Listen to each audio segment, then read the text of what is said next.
نحمده ونصلي على رسوله الكريم اما بعد اعوذ بالله من الشيطان الرجيم بسم الله الرحمن الرحيم قد افلح من زكاها وقد خاب من دساها يهدي إليه من يشاء ويهدي إليه من ينيب وجاهدوا في سبيله وابتغوا إليه الوسيلة والذين جاهدوا فينا لنهدينهم سبلنا صدق اللہ العلی العظیم۔ میرے بھائیو دوستو، اللہ فرماتے ہیں کہ میں جس کو چاہتا ہوں اس کو ہدایت دیتا ہوں، اور دوسری آیت مبارکہ میں ہے وَيَهْدِي إِلَيْهِ مَن يُنِيبُ، اور جو میری طرف رجوع کرتا ہے میں اسے ہدایت دیتا ہوں۔ انسان کی فطرت بہت ہی پاکیزہ ہے، بہت ہی بہترین فطرت ہے انسان کی، الدین فطرت۔ تو انسان میں جو پاکیزگی ہے اور اچھی اور بہترین صفات اس میں اللہ نے ودیت فرمائی ہیں، فطرت سلیمہ ہیں، اس کا تقاضا یہ ہوتا ہے کہ وہ اپنے محسن، اپنے مربی، اپنے مالک، اپنے خالق، جس نے اس پوری دنیا کو بنایا، اس کائنات کو بنایا، انسانوں کو بنایا، تمام جتنے بھی جاندار ہیں ان سب کو پیدا فرمایا، اور ان سب کی تمام ضروریات کو بھی وہ پورا فرماتے ہیں، اور کبھی تھکتے نہیں، رات دن 24 گھنٹے ہر وقت جو ہے نا وہ انتظام میں لگے ہوئے ہیں۔ میرے بھائیو دوستو، جب انسان اس بات کو دیکھتا ہے، اور اللہ فرماتے ہیں کہ ان فی خلق السماوات والارض واختلاف اللیل والنہار لآیات لأولی الالباب الذین یذکرون اللہ قیاما وقعودا وعلی جنوبہم۔ اللہ فرماتے ہیں کہ بے شک زمین و آسمان کی پیدائش، واختلاف اللیل، رات اور دن کا بننا، یہ عقل مند لوگوں کے لیے نشانیاں ہیں، لآیات لأولی الالباب، عقل مند لوگوں کے لیے اس میں نشانیاں ہیں۔ یعنی جب انسان فطرت سلیمہ پر رہتے ہوئے، اچھی اور پاکیزہ سوچ رکھتے ہوئے، اور اپنے رب رحمان کی اس دنیا اور کائنات پہ غور کرتے ہوئے اس نتیجے پر پہنچتا ہے کہ مجھے میرے اللہ نے بنایا ہے اور اپنی عبادت کے لیے اللہ نے پیدا فرمایا،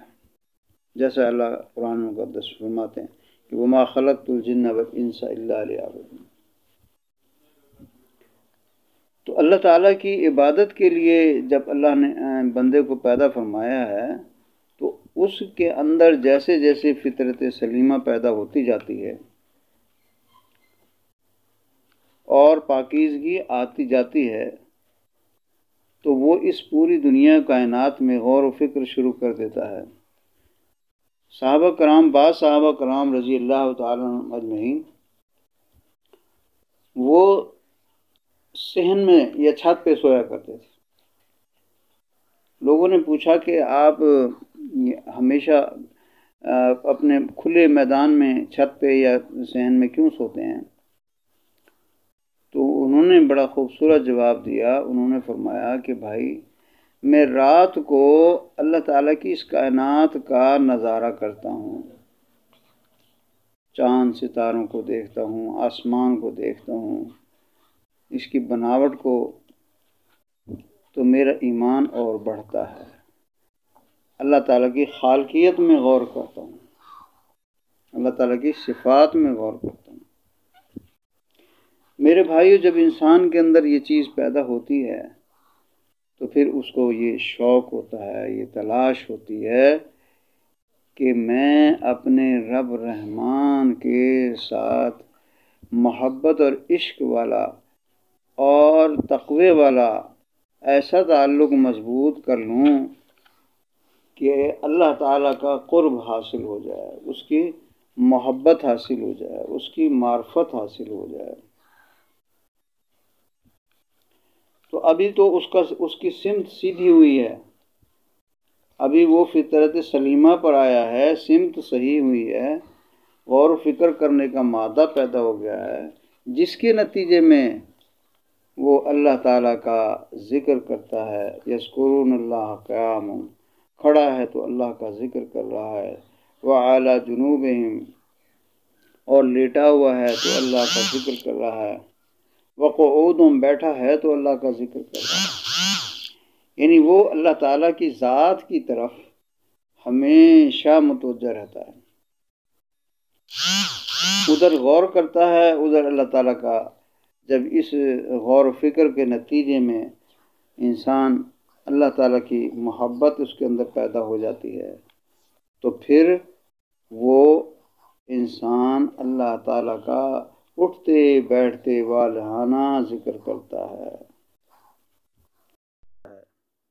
اور والہانہ ذکر میں اللہ تعالیٰ کی محبت میں ڈوب کر وہ اس ذکر سے لطف اندوز ہوتا ہے، اور اللہ تعالیٰ کی محبت اس کے دل میں مزید بڑھتی چلی جاتی ہے۔ پھر وہ قرآن مقدس میں تلاش کرتا ہے کہ اللہ تعالیٰ نے میرے لیے کیا ہدایات رکھی ہیں، تو وہ جب تلاش کرتا ہے تو اللہ تعالیٰ فرماتے ہیں وجاہدوا فی سبیلی وابتغوا الیہ الوسیلہ، کہ وہ کوشش کرتے ہیں، جد و جہد کرتے ہیں، وابتغوا الیہ الوسیلہ، اللہ تعالیٰ کی طرف، تو اس کے لیے انہیں کوئی وسیلہ اختیار کرنا چاہیے۔ اللہ تعالیٰ کی ذات تک پہنچنے کے لیے ان کا قرب، ان کا وصال، اور یعنی صحیح معنی میں بندگی کرنے کے لیے انہیں کوئی وسیلہ اختیار کرنا چاہیے۔ جیسے اللہ فرماتے ہیں والذین آمنوا کونوا مع الصادقین، کہ ایمان والے وہ سچے لوگوں کے ساتھ بیٹھتے ہیں، سچے لوگوں کے ساتھ بیٹھتے ہیں۔ تو میرے بھائیو دوستو، وہ تلاش میں جاتا ہے، ایسی حالت میں وہ مرید کہلاتا ہے۔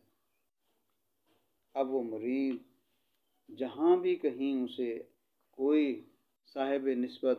اللہ والا بزرگ مرشد نظر آتا ہے،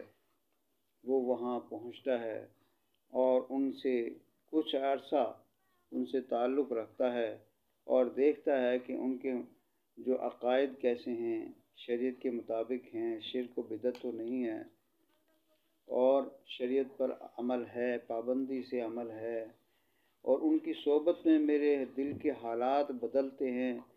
اللہ کی محبت اور مزید بڑھ جاتی ہے، اس کی طرف کشش بڑھ جاتی ہے، تو پھر وہ ان سے بیعت ہوتا ہے، ان سے تعلق جوڑتا ہے، اور ان سے تعلق جوڑ کر پھر جیسے وہ فرماتے ہیں ذکر کرنے کو، ویسے وہ ذکر کرتا ہے، جو بھی معمولات وہ کرنے کو فرماتے ہیں ویسے ہی وہ ان معمولات کو کرتا رہتا ہے۔ اس طرح سے جیسے محبت کے ساتھ، عقیدت کے ساتھ، اور اطاعت کے ساتھ، خدمت کے ساتھ، ادب کے ساتھ، مرشد کے ساتھ اس کا تعلق اور عمل بڑھتا جاتا ہے، ویسے ویسے انسان کے اندر کی دنیا جو ہے وہ اس کا تعلق، روحانی دنیا کا تعلق اللہ تعالیٰ کی ذات سے، نبی علیہ السلام کی ذات سے جڑتا چلا جاتا ہے۔ ایسی صورت میں جو سکھانے والے ہیں انہیں مرشد کہتے ہیں، اور سیکھنے والے کو مرید کہتے ہیں۔ تو وہ مرشد اس کو شریعت کی تعلیم، شریعت پر عمل کرنے کی تاکید فرماتے ہیں، اور اللہ کے احکامات پر عمل کرنے کی جو ہے تعلیم فرماتے ہیں، ذکر اذکار عبادات کے طریقے سکھاتے ہیں، اور ان کو شوق پیدا فرماتے ہیں کہ بھائی دنیا تو فانی ہے، اس دنیا سے دل نہیں لگانا، دنیا کی محبت دل میں نہیں بٹھانی، یہ تو ختم ہو جائے گی، ہمیں کچھ عرصے کے لیے ایک آزمائش کے طور پر یہاں اللہ تعالیٰ نے بھیجا ہے، اور ہمیشہ ہمیشہ کے لیے تو مومن کی جگہ اور ٹھکانہ جو ہے وہ جنت ہے۔ نبی علیہ السلام ہمارے پیارے نبی صلی اللہ علیہ وسلم فرماتے ہیں کہ العیش العیش الآخرہ، کہ عیش ہے تو صرف آخرت کا عیش ہے۔ میرے بھائی، دنیا میں انسان آخرت کے مزے، آخرت کی زندگی کے لوازمات ڈھونڈے اور اپنا وقت جو ہے وہ عبادت کی بجائے انہی خوشیوں اور چین، سکون، آرام جو کہ انسان اپنے نفس کے لیے کرتا ہے اس میں اگر مشغول رہے تو وہ نقصان اور خسارے میں رہے گا۔ انسان کا دل جو ہے وہ دنیا میں اٹکا رہے گا، ہر چیز کو حاصل کرنے کی کوشش کرے گا، اچھا مکان ہو، اچھا لباس ہو، عزت ہو، ٹھاٹ باٹ ہو، یہ ساری چیزوں میں اس کا دل لگا رہے گا۔ لیکن دل اگر نہیں لگے گا تو اللہ تعالیٰ کے ساتھ نہیں لگے گا، اس کی عبادت میں نہیں لگے گا۔ تو میرے بھائیوں، یہ نقصان والی بات ہے۔ اسی لیے ہر انسان جو ہے وہ اپنے اندر اتر کر دیکھے، تلاش کرے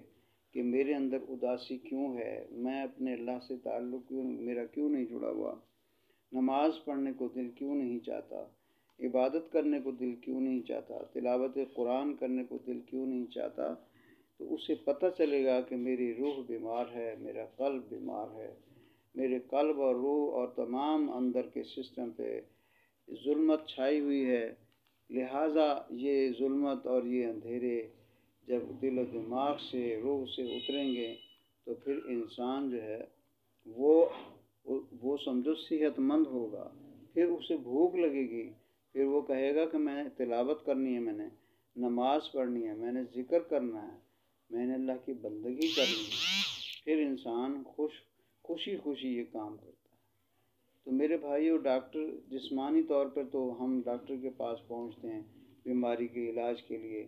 کہ جی ہمیں بخار ہے، ہمیں فلاں مرض ہے، فلاں مرض ہے، اس کا علاج کیجئے۔ لیکن کبھی ہم نے اپنے دل کی، روح کی بیماریوں کی طرف توجہ نہیں دی کہ ہمیں یہ اعمال، نیک اور صالح اعمال کرنے کا شوق اور جذبہ نہیں ہے، ہمیں غفلت کی زندگی ہماری گزر رہی ہے،